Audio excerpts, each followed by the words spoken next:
Mga ka-A to Z, kaliwat kanan nga ang mga bali-balita at teorya hinggil sa dahilan ng pagpanaw ni dating DPWH Undersecretary Maria Catalina Cabral.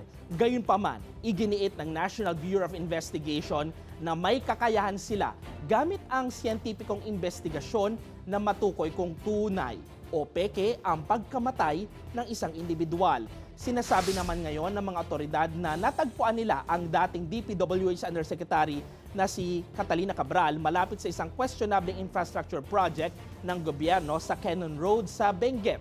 Sa isang press briefing, sinabi ni Interior Secretary John Vic Remulla na malapit ang lugar sa rock netting project na nasasailalim sa investigasyon dahil sa sobrang mahal ng halaga ng proyekto.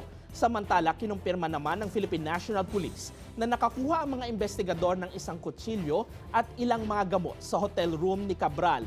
Isinasailalim na ngayon sa mas malalim na pag-aaral ang mga nakuhang gamot bilang bahagi na nagpapatuloy na investigasyon.